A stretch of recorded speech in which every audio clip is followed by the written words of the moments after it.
In wars, there are no winners, there are only survivors. Long term में equity will give returns. In a way, it's a great thing also because if you think about it, there are so many people creating wealth in India now. Right? India is not a poor country. Right? India is a wealthy country. After your own family, your health, the third most important thing in your life is the wealth that you have. This is a trust-led business. People want transparency. People want consistency of return. People want communication. These are the things people want. In wars, there are no winners. There are only survivors, right? वो इस war के लिए भी true है और इस दौरान investments के लिए भी ट्रू है. How do you survive this period? आप इस पीरियड में अपना मानसिक संतुलन, आप काम, कॉन्फिडेंट हैं नहीं हैं, वो ये डिसाइड करेगा कि आपका पोर्टफोलियो इस दौरान कैसा करता है, इसके बाद कैसा करता है. आपने पूछा कि लोग कैसा सोच रहे हैं, how are investors reacting at this point of time. मैं कहना चाहूँगा कि अभी it is still in the very early days of realising the impact that has happened in the portfolio. अभी तक वो फुल रियलाइजेशन लोगों को नहीं आया है कि पोर्टफोलियो में हुआ क्या है. और इसका एक रीज़न ये है कि इंडेक्स मान लीजिए करीबन 10%, small mid large cap put together is let's say down 10%. But the median stock जो लोगों ने इंडिविजुअल स्टॉक्स खरीद रखे हैं, उनमें मिड एंड स्मॉल कैप पे करीबन 20 से 25% एक मीडियन स्टॉक में डाउनफॉल आया है फ्रॉम द पीक, राइट. तो अब इस बात को लेके there is a little bit of a disappointment and in some cases shock as to why this has happened. So I think it's an interesting time. It is obviously not a happy time. This is not a time to be exuberant about the fact कि लोगों को investing में help की ज़रूरत है. This is a point to realize कि hard earned money has fallen. Futures and options में तो आप जानते ही हैं, सेबी ने काफ़ी एडुकेशन किया है इस बारे में कि करीबन 91% of people are losing money in trading. But इस बार ऐसा भी हुआ है कि even long term investors have had fall in their portfolio. तो क्या निकल रहे हैं लोग, अभी एग्जिट कर रहे हैं कि अभी तक डर है? बस अभी डर है. आई थिंक ये होता है कि पहले first there is anger, then there is denial, then there is acceptance. Long term में इक्विटी विल गिव रिटर्न्स. इसका अंडरस्टैंडिंग एक मेंटली बन चुका है इंडियंस में. And I think this is a very powerful change that has happened. This is not a change that is great only for the investors. This change is great for India because इसके चलते जो capital formation हो रहा है, जो eventually जाएगा businesses में, जिसके चलते वो वेल्थ इफेक्ट क्रिएट होगा, जो वर्चुअस साइकिल होगा, वो I think we will see. But अगर आप ये कह रहे हैं कि are investors more mature, are they thinking about more long term, the answer is absolutely yes.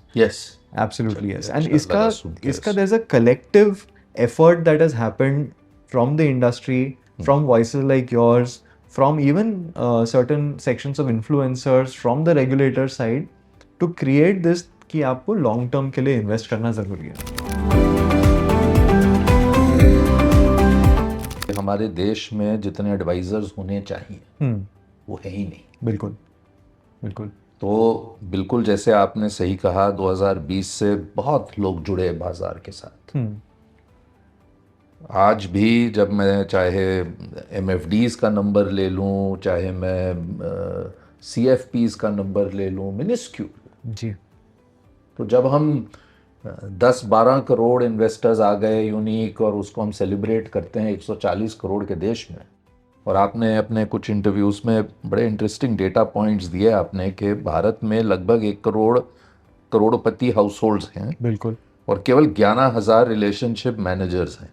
बिल्कुल. इसमें आपने शायद बैंक के RMs भी चुन लिए, ब्रोकिंग आउटफिट्स सब चुन के आपने एक नंबर दिया. हो सकता है बदल गया हो, ये पुराना हो इंटरव्यू आपका, लेकिन जो अमीर लोग हैं उन्हें भी नहीं मिल रही advisory.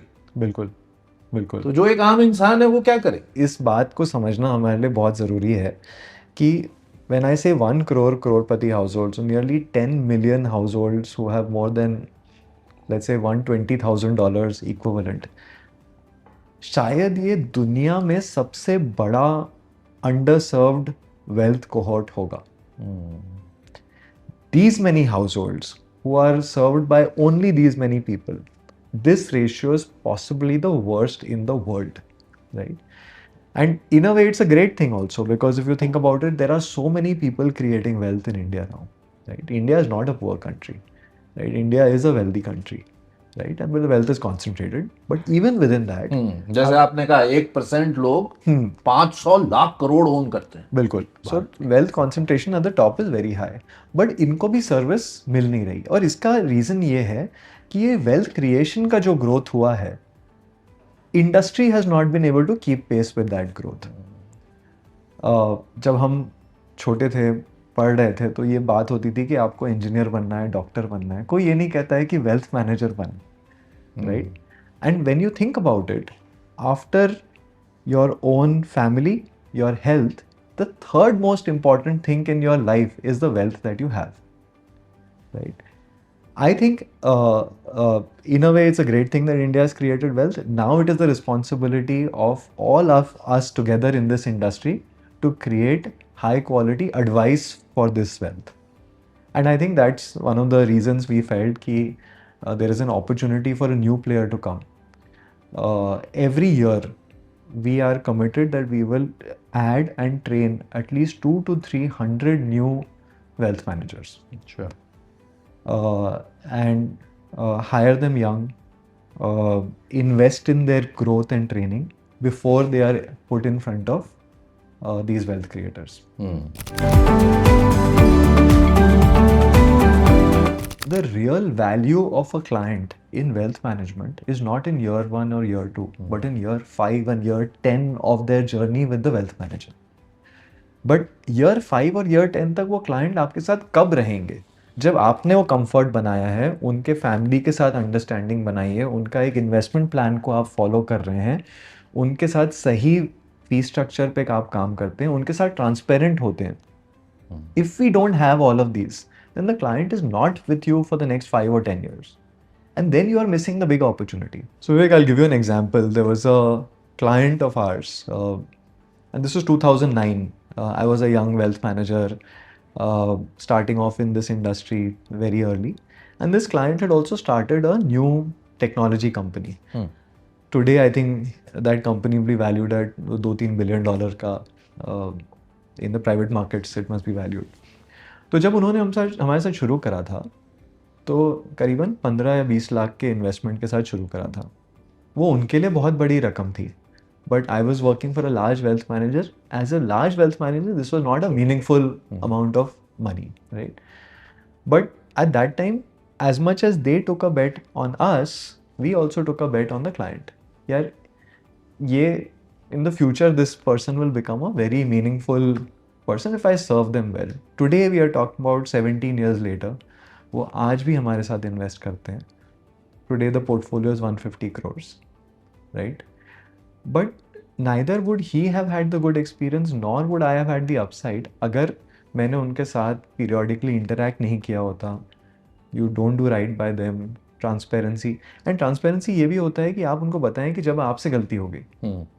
As a wealth manager, I will not get it right all points in time. The point is कि जब गलती होती है पोर्टफोलियो में, या कोई आपने रिकमेंडेशन दिया जो नहीं चला, तो do you stand up and say कि this did not work out, these were the reasons which it did not work out, and this is what I have learned from this experience, right? And अगर आप वो transparency रखें, तो the same client will continue coming back to you. So the point I'm making is that in our business, the real value of the client is over the long term. And as a wealth manager, हमारे targets वो होने चाहिए कि इन clients को हम long term के लिए कैसे हमारे साथ engage रखें, उनको खुश रखें, ताकि वो हमारे साथ काम करते रहें. आप कोई भी business लें, हम ये conversation कर रहे हैं, it's a digitally recorded conversation, will be shown online, right? I think that's the nature of the business, that even in our business, technology is adding leverage, it's adding a better user experience to the client. तो वहाँ तक technology use होती है. बाकी the core insights of running the wealth management business are the same now, 10 years ago and maybe 50 years ago also. वो some core things don't change. That this is a trust-led business. People want transparency. People want consistency of return. People want communication. These are the things people want. Technology is a mechanism to deliver it now, right? Today, I can do things which were not possible maybe even 5 years ago. जैसे India ने एक digital public infrastructure बनाया जिसको DPI stack कहते हैं, and one of the big components of that is the account aggregator. अब account aggregator में क्या, what is the magic of account aggregator? Historically if I had to advise a client और give guidance to a client कि आप कहाँ invest करें, हम उन्हें कहते थे कि सर और मैम आप अपना पोर्टफोलियो दिखाइए, हम आपको बताएंगे कि उसमें क्या मिसिंग है, और so that we can fit in to that, right? So that was, so the people used to give us streams of paper कि ये मेरा MIS का प्रिंट आउट है, आप देखिए, एनालाइज कीजिए. Today, securely with the consent of the client, we can fetch their existing portfolio and tell them how what we are doing can fit in or sometimes does not fit in, right? So I think that was never possible, and this is now doable at scale, right? तो अगर मुझे ये 1 करोड़ करोड़पति households को सर्व करना है, तो ये technology is a big leverage to be able to do that. We use technology. One of the big uses of technology is to understand how our relationship managers are communicating with the client. Is there a risk of miscommunication? Is there a risk of mis-selling? All of that is now identified using technology. So today the risk of somebody saying कि sir इसमें आपको तो 25% return बन ही जाएगा, that risk is not there, because that conversation will be picked up by the technology model, which will then tell the RM कि आपने गलत कहा, आप reach out कीजिए client को और कहिए कि ये सही नहीं था, right? And that is how we can stop mis-selling. Right? How do you stop mis-selling otherwise, right? You can educate people, etc. But you can stop mis-selling by identifying it at the right point in time. आपको ambitious होना है, आपको growth oriented होना है. I think that is something that I have also learned in the journey. Growing up, we were always very cost conscious. हम पैसा बचाने में और इन्वेस्ट करने में फ़र्क नहीं जानते थे. But I think there is a difference.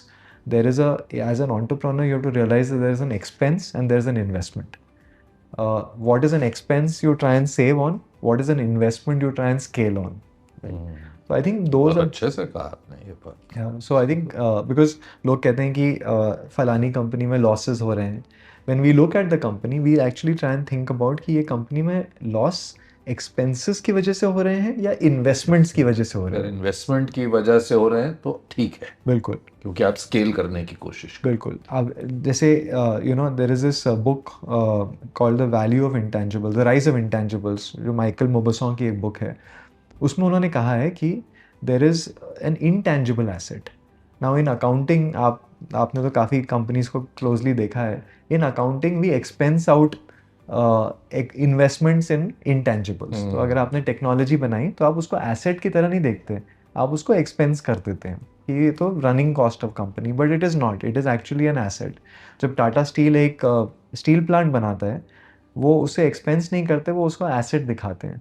So this is the fundamental difference between, and if entrepreneurs realise that investing in technology is actually investment, not expense.